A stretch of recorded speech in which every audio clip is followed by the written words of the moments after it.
Bonjour Boualem Sansal, merci d'avoir répondu à l'invitation de la Fondation Varenne et de bien vouloir répondre à nos questions sur une actualité un peu prégnante en ces temps d'attentats et d'islamisme galopant. Ne pensez-vous pas que les gouvernements, français en particulier, n'ont pas assez mis et assez tôt l'accent sur des principes de laïcité qui sont une des conditions sine qua non pour une société harmonieuse, à savoir qu'ils auraient dû mettre beaucoup plus tôt les points sur les i de la laïcité, précisément. C'est-à-dire qu'on ne le voit pas se déplacer, le curseur. Oui. Voilà, c'est les mouvements, le mouvement infinitésimal, ça se déplace doucement, on ne se rend pas compte. Et puis quand à un moment donné on se rend compte, enfin il était là, il n'est plus là, il est là, mais on se dit c'est réversible. On peut penser que c'est réversible, on peut, le moment venu, ramener le curseur à sa position première. Alors on peut faire deux réponses aux deux extrêmes. La réponse, on va dire, sympathique. Les politiques se trouvent devant un phénomène nouveau, qui a quoi, une trentaine d'années, l'islamisme, mais d'une manière générale, l'éveil de certains courants de pensée qui sont contre la laïcité et ne comprennent pas comment ça se passe, il a besoin de temps. Les gouvernements fonctionnent d'une manière de plus en plus, ils fonctionnent dans l'instabilité, dans l'immédiateté, et ils accordent de moins en moins, pressés par les événements. Et la réduction des mandats aussi. Oui, il y a tout ça, voilà. Ça, c'est très important. Ça. Je crois que c'est très important. Ça a déplacé, donc voilà, le mouvement de la pensée a été, selon le cas, ralenti ou accéléré, et donc il faut peut-être leur laisser le temps. Ça, c'est la réponse sympathique. La réponse, disons, plus proche de la réalité, c'est du cynisme. C'est du cynisme. Ils sont face à une géostratégie mondiale qui implique qu'il faut faire allégeance à ceci ou à cela. Les petits pays ou les pays moyens comme la France ne peuvent plus se permettre des politiques de grandeur. Il faut amarrer le train à quelques... Puis il y a la mauvaise conscience de gauche. Oui, il y a cela. Ça compte pour beaucoup. Hein. Et donc, s'amarrer à l'Amérique, s'amarrer éventuellement à la Russie, mais aussi tenir compte de ce monde musulman qui représente 1,5 milliard, 1,6 milliard de personnes et qui est présent en Europe. Donc ça, voilà, les politiques sont très difficiles à définir et donc le plus facile est de jouer le cynisme, l'intérêt immédiat, l'intérêt partisan. Actuellement, la parole n'est pas complexée, n'est pas phagocytée par des épées de Damoclès comme l'islamophobie, le complexe post-colonial. Et au lieu de pratiquer une parole libérée, notamment dans la presse, on pratique l'autocensure en quelque sorte et on se contente de poser des questions politiquement correctes, très consensuelles, afin de ne vexer personne et d'éviter des procès d'intention interminables et des débats comme ont pu en essuyer pas mal d'intellectuels dès qu'ils essaient d'analyser et de voir ce qui, dans l'islam, pourrait être abordé de façon décomplexée et critique, ce qui serait la moindre des choses, notamment quand on s'adresse, comme vous le faites tout à l'heure, devant un cénacle de professionnels du journalisme, de têtes dirigeantes du journalisme et de jeunes journalistes qui rentrent dans le métier. Donc, est-ce que c'est pas un message à faire passer? Oui, parce que apparemment le courant de la réconciliation Il y a un jeu de mots, là, c'est le courant de la réconciliation. Oui, voilà, si on utilise les mêmes références que les nôtres en Algérie, ben il est dominant aujourd'hui. C'est donc lui qui donne le là, qui dit ce qu'il faut faire face à cela. Mais pour revenir à combattre l'islamisme par la parole, bon, il faut peut-être un peu développer. L'islamisme radical ne se combat pas par la parole. Ça, c'est des gens qui ont passé le Rubicon, ils sont dans la rupture totale. On a face à soi un autre peuple qui occupe le même territoire. Donc là, problème politique, éventuellement militaire, parce que ces gens-là, une fois ils ont leur territoire, tout naturellement, ils le défendent. Ils érigent des frontières et ils lèvent des taxes à l'entrée des frontières. Et donc, c'est une conquête. Donc ça se traite, je dirais, militairement, en tous les cas, de manière plutôt violente. Hein.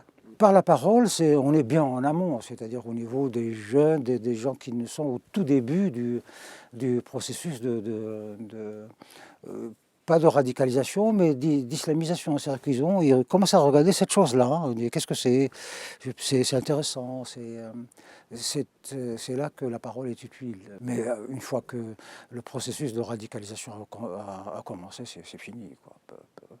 Il faut passer la main à d'autres courants, à des psychologues ou des gens comme ça qui peuvent encore faire de la poudre de perlimpinpin pour changer un peu la trajectoire, parce que bon, si on constate qu'il se radicalise et qu'on peut pas faire autrement, aidons-le à se radicaliser dans des chemins pas dangereux. Le courant salafiste, contrairement à ce qu'on pense, n'est pas forcément un courant dangereux. C'est des fondamentalistes. C'est des fondamentalistes qui veulent revenir à la pratique première de l'islam, du temps du prophète et des premiers califes. Ils ne sont dangereux que parce qu'ils se communautarisent, ils s'isolent par rapport à la société. Et à l'intérieur de leur groupe, un peu comme en Israël, les orthodoxes imposent des comportements et des polices particulières. Mais celui qui est hyper dangereux, c'est le salafiste, lui radicalisé, djihadiste. Il pense que bon, il a accompli sa première mission, il vit comme doit vivre un musulman, mais il n'oublie pas que l'islam est prosélyte, ordonne le prosélytisme. Il faut conquérir les âmes, pas les territoires. Est-ce que la religion musulmane ou toutes les religions ne sont pas toutes peu ou prou tombées dans le piège du jeu politique en devenant le bras armé du pouvoir séculier? Quand on pense par exemple au wahhabisme, donc fondé par un penseur, un mystique, Mohamed Ben Abdel Wahhab, qui ne pensait pas politique au début dans sa pensée, mais qui a été récupéré donc par le pouvoir, par le fondateur de la dynastie saoudienne. Et là, on est en plein dans la récupération politique, qui n'était pas le but originel de son fondateur. De ce courant de pensée de l'islam. On peut dire la même chose, par exemple, du christianisme. Tous les courants islamistes ont suivi la même évolution. On peut dire la même chose du christianisme, d'ailleurs. Absolument, absolument. Au départ, c'est un illuminé dans son petit coin, dans la Corrète, un ermite, un imam qui est là, qui pense qui fait sa lecture. En opposant à l'occupation romaine. Etc. Voilà. Et puis, autour de lui se regroupent des disciples ou des gens comme ça, donc qui l'accompagnent dans sa pensée. Aristote par rapport à Platon, etc., des filiations comme ça. Et ça crée un courant de pensée. Et à un moment donné, les gouvernants du coin constatent qu'il y a quelque chose qui bouge, qui peut être soit dangereux et ils le combattent, soit utile et ils l'utilisent. Et ça s'est souvent fait comme ça. Donc un jour, le roi convoque cet imam ou cet illuminé, discute avec lui, puis voit l'intérêt soit il lui coupe la tête là immédiatement, et puis l'affaire est terminée, soit qu'il en fait son principal conseiller. Les fameuses dynasties almohades et almoravides qui sont nées au sud marocain et qui ont fait ça a été les plus grands crimes, les plus grands génocides de tous les temps. Ces gens-là ont tué des millions et des millions de gens en Afrique du Nord et en Espagne. C'est né comme ça. Voilà, c'est un petit fou dans sa mosquée qui voilà, qui a la fièvre et qui la communique à tout le monde. L'an dernier, au même endroit, Boris Cyrulnik nous disait à propos des mêmes phénomènes d'extrémisme et de manifestations violentes de courants spirituels ou politiques, que l'humanité donc fonctionnait par cycle et qu'on était à la fin d'un cycle dont l'acmé était la violence et le terrorisme. Puis il était très pessimiste et que la conclusion de cette fin de cycle serait évidemment une violence. Il sous-entendait carrément une guerre civile, quoi. C'est la tabula rasa qui permettrait de renaître et de repartir sur des bases plus saines. Il le déplorait, mais on était obligé d'en passer par là. L'humanité est contrainte à des moments dans ces cycles-là, d'en passer par des situations extrêmes et qui conduisent à des choses catastrophiques qu'on voit tout de suite au Proche-Orient. Mais est-ce que c'est inévitable? Quelle est votre opinion Ce courant est très présent, il est très actif, oui, il défend il présente cette analyse et la défend. Ils ont des arguments d'ailleurs pour faire valoir cela. Et effectivement, l'histoire montre qu'elle a aussi des processus comme ça, cycliques, qu'on ne comprend pas du tout. De toute façon, on ne les a jamais réellement étudiés, on n'a pas les moyens de les étudier, mais on constate qu'au cours de l'histoire, il y a des périodes régressives où vraiment l'humanité régresse, et des périodes où au contraire c'est l'explosion. Mais en Europe, il faut constater qu'il y a deux parties. On ne peut pas parler seulement de la montée de l'islamisme, la communautarisation, puis toute une population qui sort un peu du giron de la République et donc qui se pose carrément, pas en habitant de ce pays, mais en conquérant de ce pays, ou d'une partie de ce pays. Il y a l'autre partie, c'est la population, nous tous. Et là, on constate qu'au sein de cette société, d'abord elle se divise, elle est très divisée. L'unité nationale est mise à mal partout. Il y a ceux qui déjà sont sortis mais la communauté, disons en France, les Français eux-mêmes commencent à être très sérieusement divisés. L'unité nationale reste un phénomène purement légal, c'est-à-dire qu'on a les mêmes droits, on a tous la même carte d'identité, le même passeport, les mêmes trucs. La société française est divisée et désorientée. Voilà, donc comme l'idée de laïcité qui passe de la gauche je dirais, à l'extrême droite. C'est comme quand on voit les programmes économiques de la gauche, c'était vraiment de la droite d'il y a 20 ans. Hein. C'est vraiment du capitalisme pur et dur. En dehors de Mélenchon qui est encore dans cette gauche-là distributive, etc., tous les autres sont sur le paradigme pas seulement de l'économie de marché, mais du libéralisme le plus. Macron, par exemple, est beaucoup plus à droite que le plus à droite de la droite. Actuellement, on a l'impression que le discours officiel donc, se laisse gagner par la peur du communautarisme, à savoir que la stratégie de Daesh, donc, à travers les attentats, c'est de diviser la population en France, donc de diviser la population et de dresser la population native française contre l'immigration musulmane. Donc. Et est-ce qu'il n'y a pas de ce côté-là un danger flagrant en niant cet aspect de la chose, en ne voulant pas parler de choc des cultures ou est-ce qu'il n'y a pas ce danger de provoquer, de scinder justement les communautés qui fatalement en viendront à pas peut-être à une confrontation violente dans l'immédiat, mais on voit bien que, par exemple, quand on voit qu'il y a presque 30% de la population musulmane dit s'éloigner de plus en plus du cadre de vie dans lequel elle est censée s'intégrer, s'inclure ou vivre, il y a bien un véritable problème. Est-ce qu'en fait, en voulant fuir une confrontation, un communautarisme, on n'en vient pas à communautariser des populations? Il faut partir d'abord d'un mot qui a tout déclenché. C'est un mot, c'est toujours comme ça au départ, c'est très simple. Des philosophies, des courants de pensée politiques naissent quelquefois avec un mot. Ah, voilà, Socrate, connais-toi. Bon, à partir de là, ça a créé un courant philosophique très important. Et là, c'est ce mot qui est né en Afghanistan il y a en 1890 par là. C'est pour ça que tout démarre en Afghanistan. Tout le temps, l'Afghanistan, on se dit, qu'est-ce que ce pays de bout du monde, pourquoi il est si présent dans la politique mondiale parce qu'il y avait un penseur qui a pensé, c'est la fonction d'un penseur, de penser qu'il était venu le temps de réveiller l'islam. L'éveil. Il a inventé, c'est un mot arabe, la nahda, qui veut dire le réveil, l'éveil, la renaissance. Il a travaillé sur ce mot-là, il en a fait un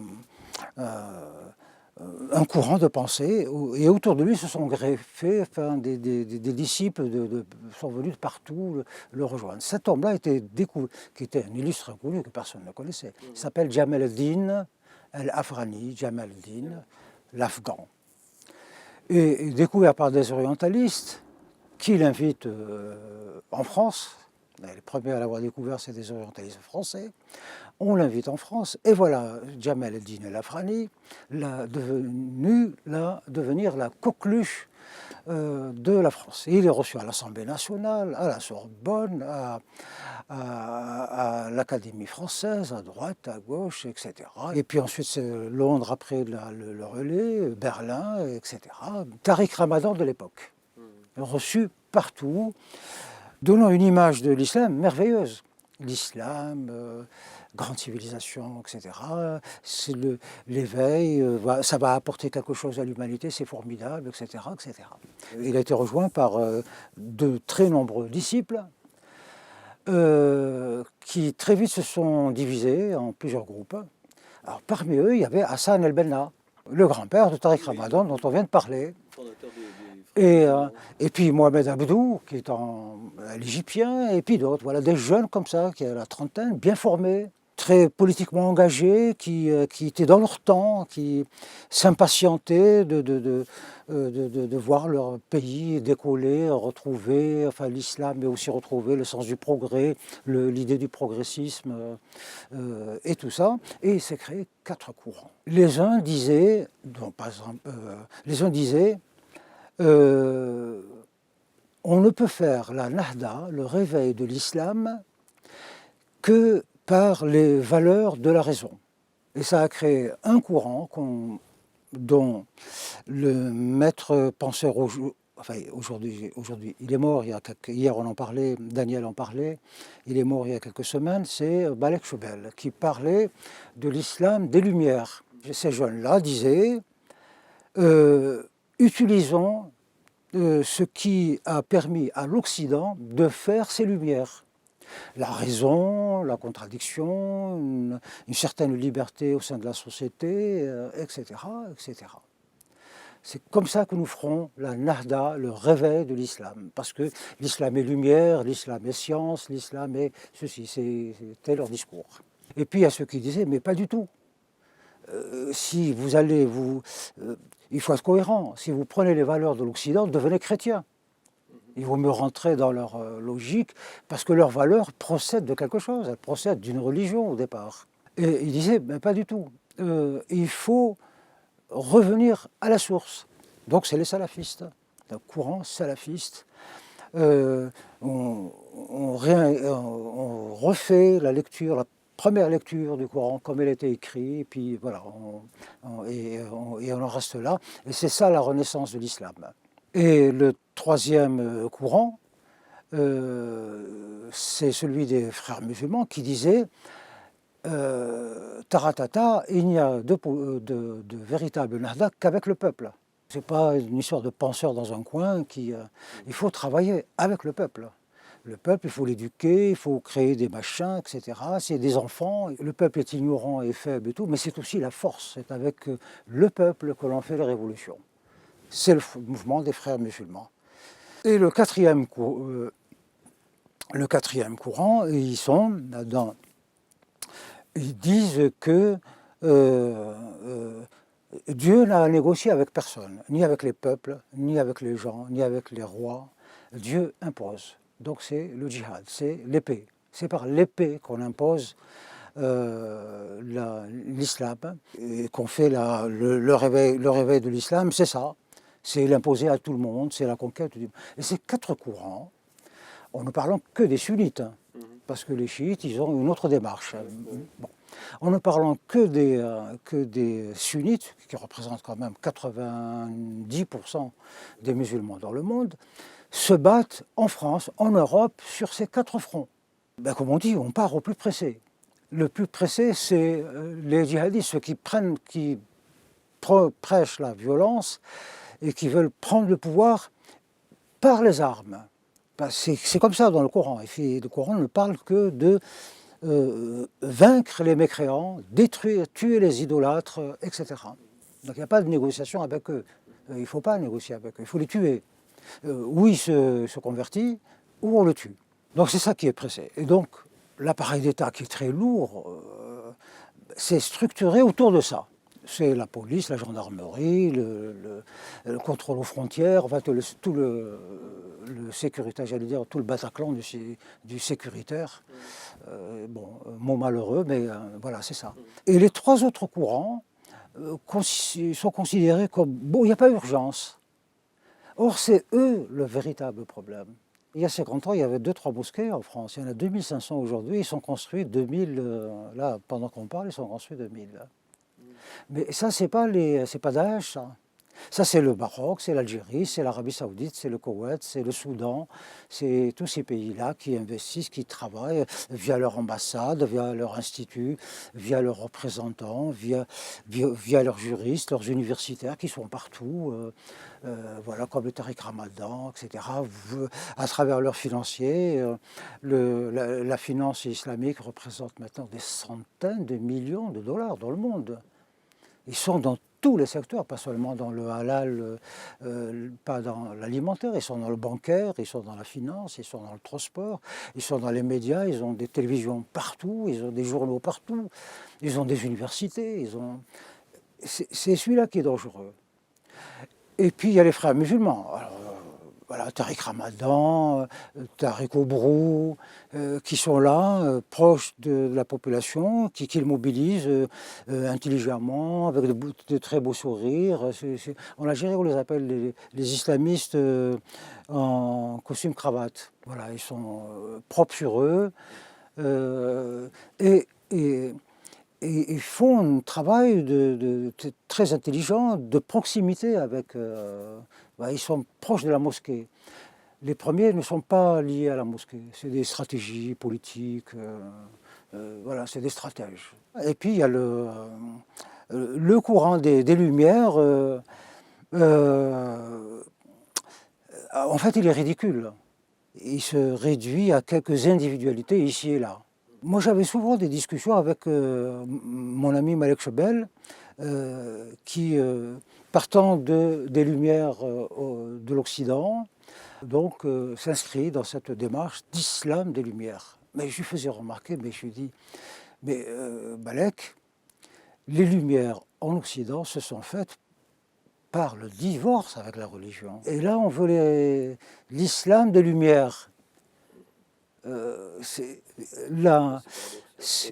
La réponse est dans l'expression, quoi. C'est antinomique. Parlons des Lumières, c'est tout. Orientales, comme il y a les Lumières occidentales, parlons des Lumières européennes. C'est contradictoire. On t'oppose tout de suite des versets coraniques, c'est-à-dire qu'on ne va pas te chercher noise ou des poux dans la tête alors que tu n'as pas de poux dans la tête. On va chercher des versets dans le Coran. On te dit le Coran dit ça.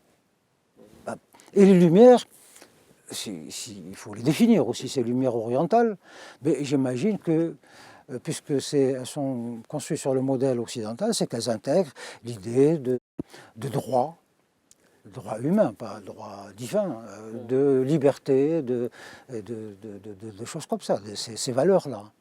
Et donc, Alors qu'est-ce qu'on fait de la charia? Qu'est-ce qu'on fait de ça? Donc il faut en ce moment expurger le Coran. Ce que propose Montaigne, l'Institut Montaigne, mais c'est de la folie. Qui va le faire?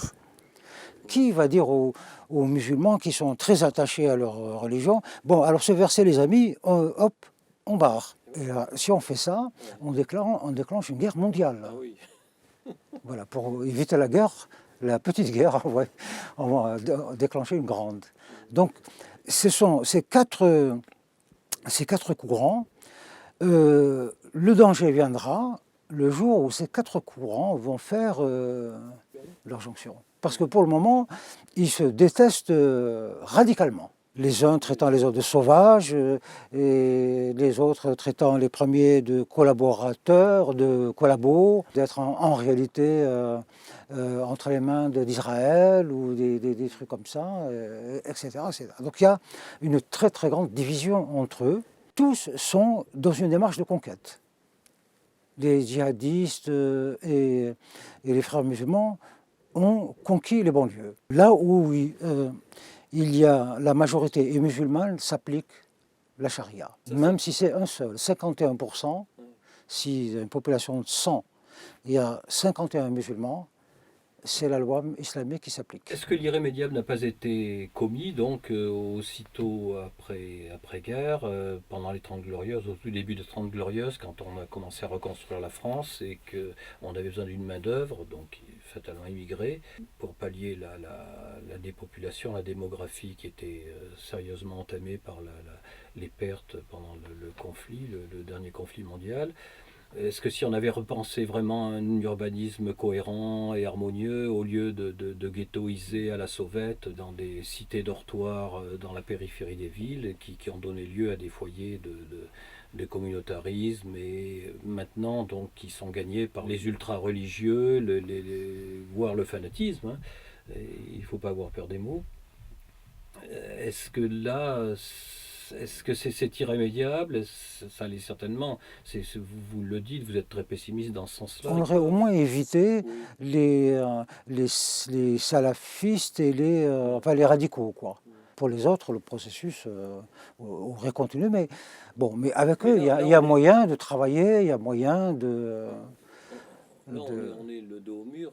Et je repense, Ah bah oui, maintenant, dos au mur, hein, donc... je me souviens plus de l'écrivain algérien qui avait dit un jour dans un débat où c'était assez vif entre le côté un peu obscurantiste de la religion musulmane, des religions générales, et cet écrivain algérien, il a dit un moment, il s'est foutu en pétard, il a dit mais foutez-nous la paix, vous voyez pas qu'on en est encore au Moyen-Âge avec l'islam? Et j'avais trouvé ça bon, assez... Peut-être, oui, Rachid Mimouni, peut-être. Oui, je crois Rachid que c'était Mimouni, Rachid oui, il était... oui, absolument, il y a cet islam moyenâgeux, effrayant, enfermé dans lui-même, et qui plus est, enfin, c'est que ce qui est terrible, c'est que les pays musulmans eux-mêmes sont, enfin, c'est une source d'ignorance, parce qu'il n'y a pas que la religion, on s'ajoute aussi oui. tout le reste. Hein, en Arabie, vous vous rendez compte, encore aujourd'hui, on exécute les gens sur la place publique, mais un peu partout. Vous passez, il y a une foule, tiens, qu'est-ce qui se passe? Bon, on va arriver, des machins qui décapitent comme ça, sur la place publique, place Vendôme, pof, on coupe 3 têtes. Et on s'en va. Des trucs absolument abominables. Parce que, à la limite, des islamistes radicalisés, intelligents et cultivés, à la limite, on trouverait peut-être un moyen de dealer avec eux. Mais c'est qu'en plus, il y a une telle ignorance, il y a une telle... et puis comme... alors, au discours religieux, il faut aussi tenir compte de ça. Et ça, c'est à combattre très sérieusement, et on ne le fait pas. C'est combattre les régimes de ces pays-là, qui eux aussi ont produit un discours il n'est pas religieux, mais il est quasi religieux. Le discours de la repentance, le discours de ceci, le discours de la vengeance, on a été colonisé, le truc, le machin, le tiers-mondisme, et c'est créé, c'est sur ces 50 dernières années, une sorte de religion comme ça, laïque, qui finalement fonctionne sur les mêmes registres que la religion. Là, le militant est un croyant et là, le militant est un militant. Donc, c'est la seule différence. Mais c'est les mêmes discours. En Algérie, au Maroc, en Tunisie, dans ces pays-là, la Libye, l'Égypte, l'Irak, Saddam Hussein, etc. Ils ont le titre de président, mais ce n'est pas des présidents. C'est en fait, c'est quelque chose d'assez à mi-chemin entre un chef religieux, un guerrier. Alors il devenait très difficile à un jeune, enfin très difficile aux jeunes de ces pays-là d'échapper soit à la religion ou à la religion, on va dire, officielle. L'hypernationalisme, c'est la race, le panarabisme, la race arabe, notre destin, nos trucs, nous étions... les Arabes ont emmené la civilisation au monde, donc elle nous appartient, sans référence à la religion, mais ils tiennent un discours qui, au fond, est le même. Alors il faut aussi en tenir compte. Alors quand moi je vois... Bouteflika tient des discours de ce type. Toute sa vie n'a fait que cela, te dire ce discours. Mais il est c'est l'homme d'État le plus courtisé dans le monde. Chirac le courtisait matin et soir, et Sarkozy a pris la relève, Hollande a pris la suite. C'est l'homme d'État le plus visité, et on ne le visite pas comme un chef d'État, je veux dire, pour parler à affaires. On vient, on est comme ça à côté de lui, comme si c'était Dieu le Père ou... Encore dit son pétrole et son gaz. Mais même, c'est même pas ça. C'est même pas ça. Il y a un peu de ça, mais... Ou la peur de l'explosion voilà. des quartiers. Voilà, c'est plutôt ça. C'est plutôt ça. L'Occident a sous-traité, ne pouvant pas gérer ses communautés, il a sous-traité cela à Kadhafi, à Bouteflika, à Ben Ali. Faites quelque chose pour vos communautés chez nous, essayez. Et ils l'ont fait. En Algérie. Alors c'est drôle, on n'en parle jamais. Dans les années 70, donc 65, Boumedienne avait pris le pouvoir et il avait créé l'amicale des Algériens en Europe. Alors, méga, c'était un super ministère à Alger. Et dans chaque pays d'Europe, chaque ville, il y avait une amicale des Algériens, hyper puissante, hyper organisée. Et tous les Algériens étaient tenus de s'inscrire et de venir recevoir leurs instructions à propos de tout. Sinon, pas de passeport, il ne peut pas rentrer au pays, etc., etc. Ces enfants ne peuvent pas avoir de bourse, enfin bref, et comme un système comme ça, genre Stasi, KGB, tout ça, donc les gens ont peur, ils viennent, ils s'enregistrent et ils font ce qu'on leur dit de faire. Ils cotisent un peu à des tas de trucs et on leur dit faites pression sur machin, ils font pression. Manifestez, ils manifestent. Taisez-vous, ils se taisent. Et ça, c'était partout, dans toute... Quand octobre 88, le printemps algérien, le système se fissure de partout, se casse la gueule, pour autant, l'amicale des Algériens n'a pas disparu. Comme elle a été récupérée, les structures, l'organisation, les réseaux ont été récupérés en partie par les islamistes qui étaient à l'intérieur du FLN et qui sont sortis. Donc ils ont récupéré un réseau fantastique à travers toute l'Europe. Et le FLN qui a essayé de reprendre la main sur, c'est lui qui a créé ça, sur son propre réseau. Et voilà, et donc on a, je parle pour l'Algérie, donc deux réseaux concurrents, un réseau FLN donc liés au président, à l'administration, etc. Très structuré, hein, structuré à la soviétique. Hein. Les, les ouvriers agricoles, les ouvriers de l'industrie, les cadres, les hommes d'affaires, les étudiants, cellules étudiants, cellules ceci,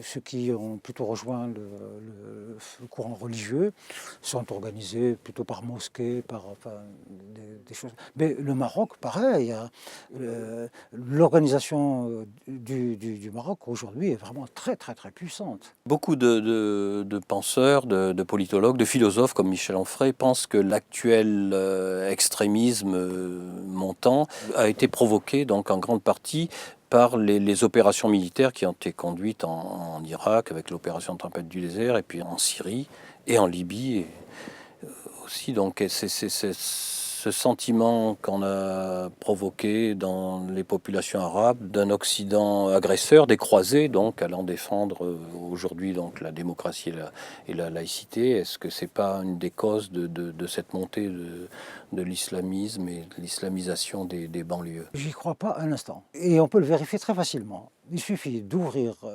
24 heures les frontières de Schengen et vous avez 350 millions des habitants de ces pays qui vont fuir leur pays pour venir.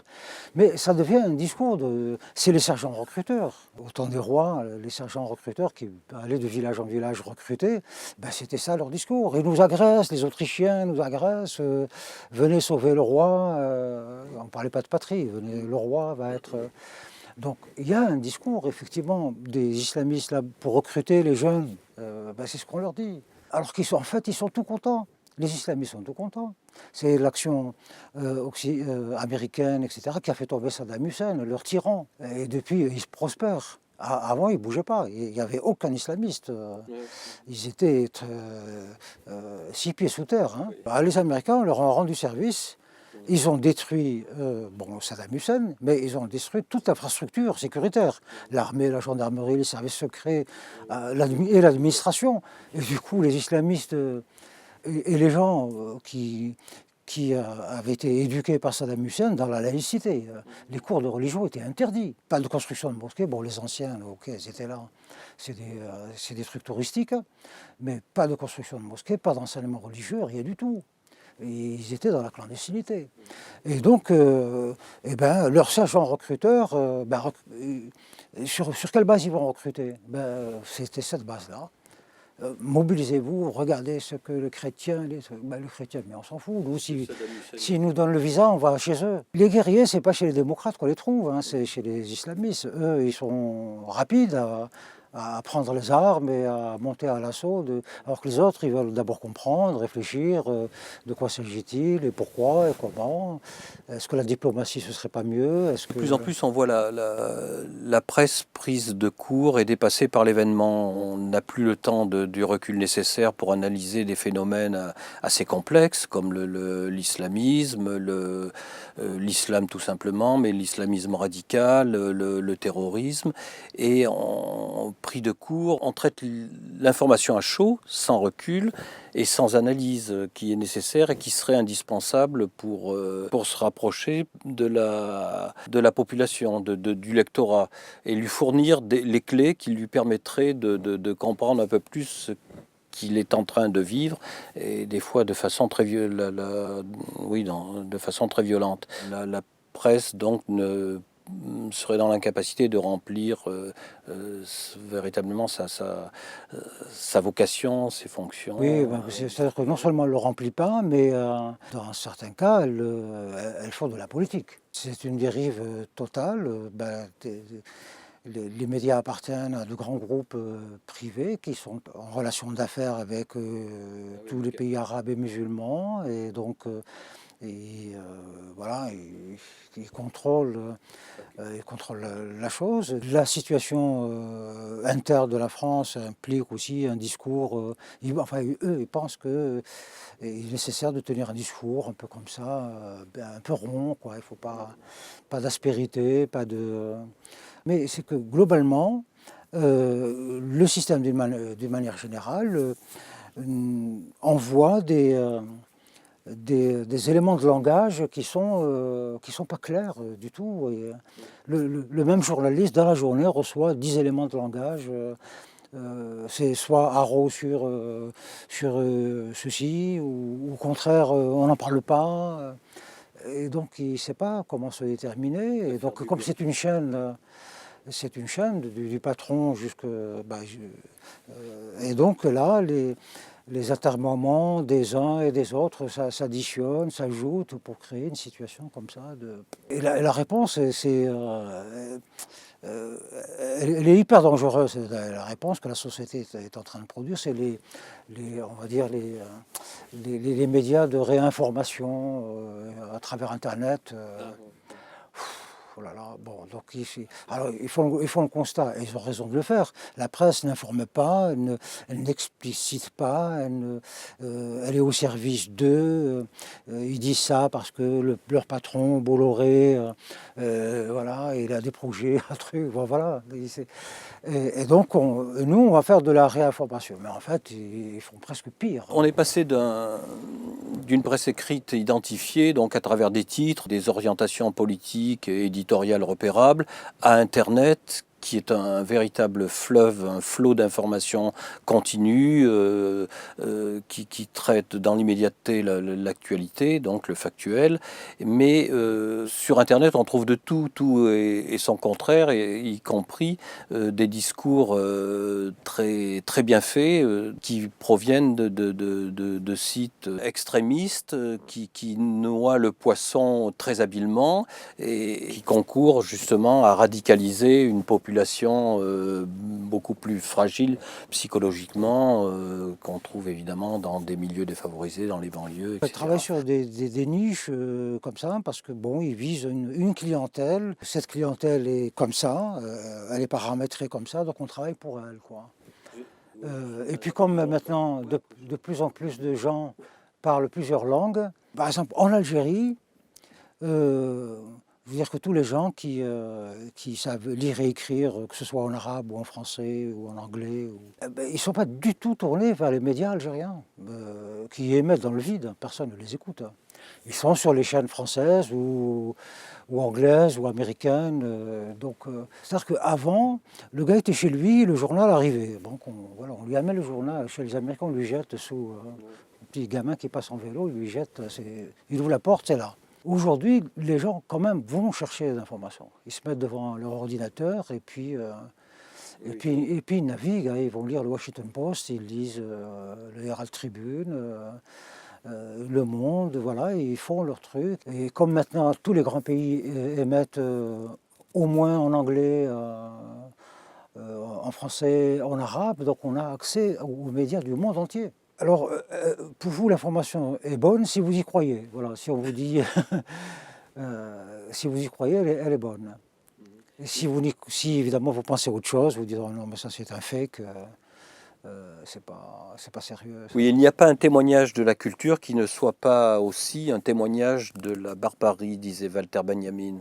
Bah oui, oui, je ne sais pas pourquoi on a tendance à penser que on associe le mot culture au bien, au mot bien, au mieux, mais pas du tout. La culture produit autant, sinon plus, de mal que de bien. Concernant la lecture des textes sacrés, donc du Coran, paroles révélées, il y a toujours des théologiens, il y aura toujours des théologiens pour vous expliquer que tel verset très violent est replacé dans un contexte historique et à relativiser et à relire sous le prisme de l'actualité et d'une certaine actualité et modernité. L'islam s'est construit sur le sang. Voilà, ça, c'est ce qu'il faut retenir, c'est ça. C'est que ça a toujours été quelque chose de très violent, même si, à côté, ça a produit... les religions en général, les religions monothéistes. Oui,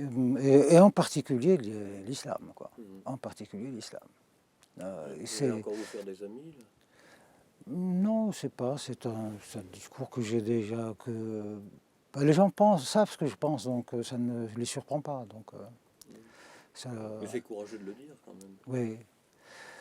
Je pense qu'il faut le dire parce que Parce qu'on peut contribuer évidemment à l'enfumage général, c'est très facile, et puis ça peut être sympathique, parce que là on rentre dans des clubs et on est très bien à l'intérieur. Hein. Mais moi je pense qu'il faut sortir enfin, ne pas contribuer à l'enfumage, quoi, voilà, dire les choses. Essayer de les dire le plus sympathiquement possible, évidemment. Il ne faut pas que ce soit de l'islamophobie ou de l'insulte gratuite, etc., etc. Essayer de le dire avec des mots corrects. Et puis que l'on peut étayer, c'est-à-dire que quand on dit que l'islam s'est construit sur la violence, ben, c'est écrit dans le Coran. Je veux dire, c'est le discours religieux qui est comme ça. C'est pas les gens qui disent non,